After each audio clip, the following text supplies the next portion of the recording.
This is the Hazmat section on the Texas CDL section. These are intended to give you study materials to pass the Hazmat test. This is Section 9, Hazardous Materials. These sections cover the intent of the regulations, bulk, tank loading, unloading, and marking, driver responsibilities, driving and parking rules, communication rules, emergencies, loading and unloading. Hazardous materials are products that pose a risk to health, safety, and property during transportation.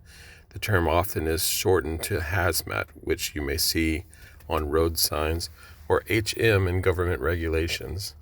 Hazmat materials include explosives, various types of gas, solids, flammables, and combustible liquids, and other materials. Because of the risk involved and the potential consequences these risks impose, all levels of government regulation and all levels of the government regulate the handling of hazardous materials. The Hazardous Materials Regulation, HMR, is found in parts 171 through 180 of Title 49 of the Code Federal Regulations. The common reference for the regulations is 49 CFR 171-180. The hazardous materials table in the regulations contain the list of the items. However, the list is not all-inclusive. Whether or not a material is considered hazardous is based on its characteristics and the shipper's decision on whether or not the material meets a definition of a hazardous material in the regulations. The regulations require vehicles transporting certain types of hazardous materials to display diamond-shaped, square on point warning signs called placards.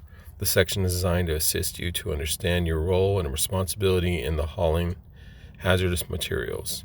Due to the constantly changing nature of the government regulations, it is impossible to guarantee absolute accuracy of the materials in this section.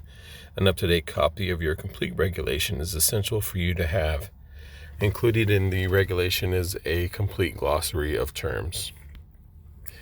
You must have a commercial driver's license, CDL, with a hazardous materials endorsement before you can drive any size vehicle that is used to transport hazardous materials as defined in 49 CFR 333.5. Then you must pass a written test about the regulations and requirements to get this endorsement. Everything you need to know to pass the written test is in this section. However, this is only a beginning. Most drivers need to know much more on the job. You can learn more by reading and understanding the federal state rules applicable to hazardous materials, as well as attending hazardous materials training courses. Your employer, colleagues, and universities and various associations usually offer these courses. You can get copies of the federal regulations 49 CFR through your local government printing office bookstore and various industry publishers. Union or company offices often have a copy of the rules for driver use. Find out where you can get your own copy to use on the job. The regulations require training and testing of all drivers, including in transporting hazardous materials. Your employer or a designated representative is responsible to provide this training and testing. Hazardous materials employers are required to keep a record of training for each employee as long as the employee is working with a hazardous material, and for 90 days thereafter. The regulations require that hazardous materials employees be trained and tested at least once every 3 years. All drivers must be trained in security risks of hazardous material transportation. The training must include how to recognize and respond to possible security threats. The regulations also require that drivers have special training before a vehicle transporting certain flammable gases, gas materials, and highway routes, controlled quantities of radioactive materials. In addition, drivers transporting cargo tanks and portable tanks must receive special training. Each driver's employee or his or her designated representative must provide such training. Some locations require permits to transport certain explosives and bulk hazardous waste. States and countries also may require drivers to follow special hazardous material routes. The federal government may require permits or exemptions for special hazardous materials cargo such as rocket fuel. Find out about permits, exemptions, and special routes for the places you drive. Section 9.1, the intent of the regulations. 9.11, contain the material. Transporting hazardous materials can be risky. The regulations are intended to protect you, those around you, and the environment. They tell shippers how to package the material safely and drivers how to load, transport, and unload the materials. These are called containment rules. Communicate the risk. To communicate the risk, shippers must warn drivers and others about material hazards.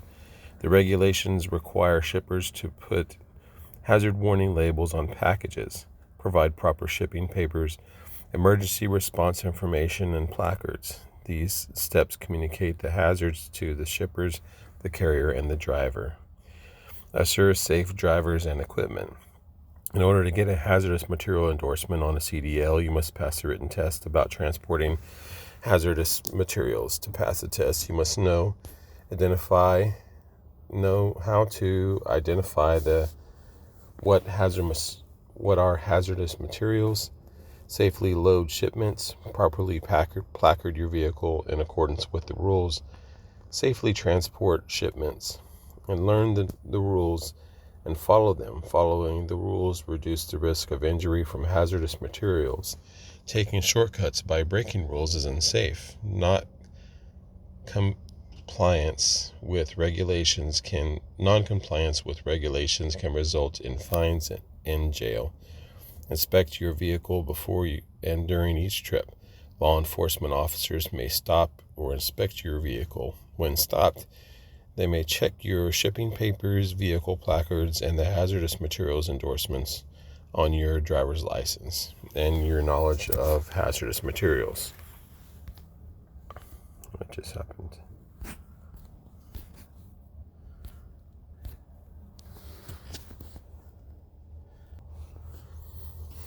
Hazardous materials transportation. Who does what? The shipper sends the products from one place to another by truck, rail, vessels, or airplane. Uses the hazardous materials regulations to determine the product's identification number, proper shipping name, hazard class, package group, correct packaging, correct label and markings, and correct placards. Must package, mark, and label the materials, prepare shipping papers, provide emergency response information, and supply placards. Certify on the shipping papers that the shipment has been prepared according to the rules, unless you are pulling cargo tanks supplied by you or your employers. The carrier takes the shipment from the shipper to its destination. Prior to transportation, checks the shipper correctly describes, marked, checks the shipper correctly described, marked, labeled, and otherwise prepare the shipment for transportation, and refuses improper shipments.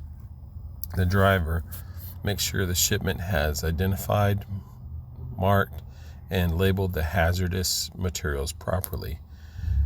Refuses leaked packages and shipments, placards, vehicles when loading, if required.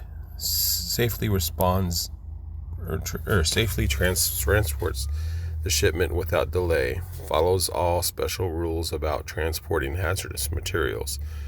Keeps hazardous materials, shipping papers, and emergency response information in the proper place.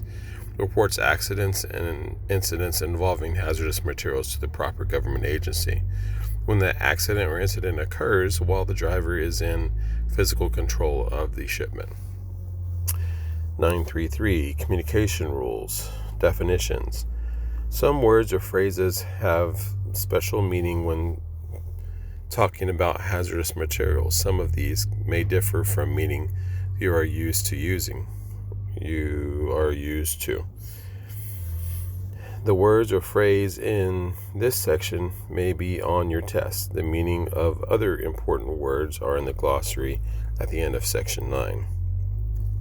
A materials hazards class reflects the risk associated with it. There are 9 different hazard classes.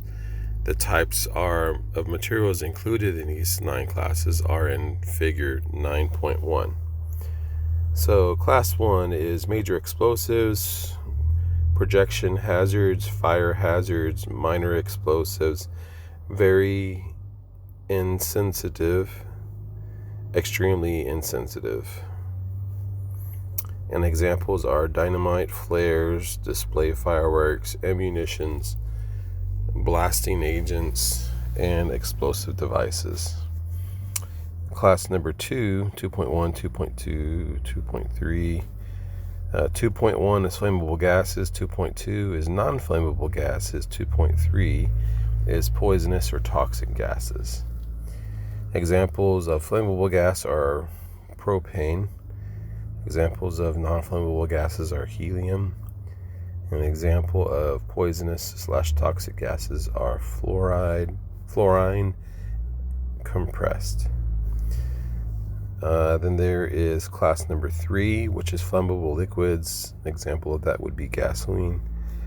Class number 4, which is 4.1, is flammable solids. An example would be ammonium picrate. 4.2 is spontaneously combustible. An example of that would be wetting. And 4.3 would be dangerous when wet. An example would be white phosphorus sodium. Class number 5.1 is oxidizers. An example of that would be ammonium nitrate. 5.2 are organic peroxides. An example of that would be methyl ethyl ketone peroxide. 6.1 would be poisons, toxic materials. An example of that would be potassium cyanide. 6.2 would be infectious substances. An example of that would be anthrax virus. Number 7 doesn't have point classes, but the example of that is radioactive. An example of that would be uranium. Class 8, which is corrosives, would be something like battery acid. Class 9, miscellaneous hazardous materials.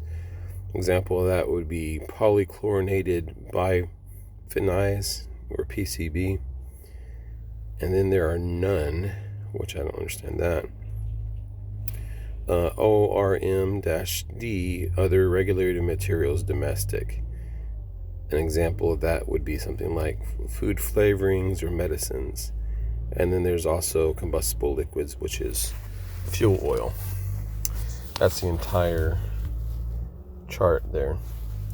A shipping paper described the hazardous materials being transported. Shipping orders, bill of ladings, and manifests are all shipping papers. Figure 9.6 shows an example of shipping papers. After an accident or hazardous material spill or leak, you may be injured, unable to communicate the hazards of the materials you are transporting.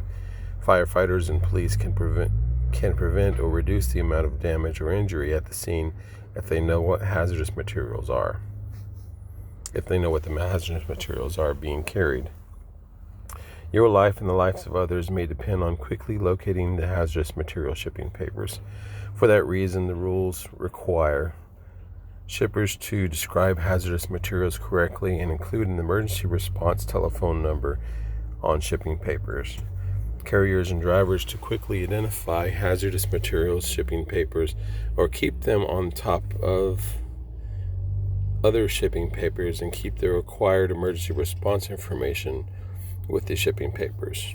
And drivers to keep material shipping papers in a pouch on the driver's door or in clear view within immediate reach while the seat belt is fastened while driving, or on the driver's seat when out of the vehicle.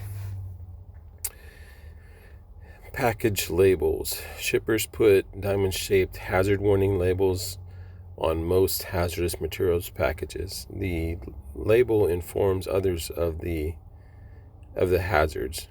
If the diamond label won't fit on the package, shippers may put the label on a tag securely attached to the package. For example, compressed gas cylinders will not hold a label and have tags or decals. Labels look like the examples in figure 9.2. List of regulated products. Placards. Placards are used to warn others about hazardous materials. Placards are signs put up on the outside of a vehicle and a bulk package, which identify the hazards class on the cargo. A placard must have at least 4 identical placards. They are put on the front, the rear, and both sides of the vehicle. See figure 9.3. Placards must be readable from all 4 directions. There are at least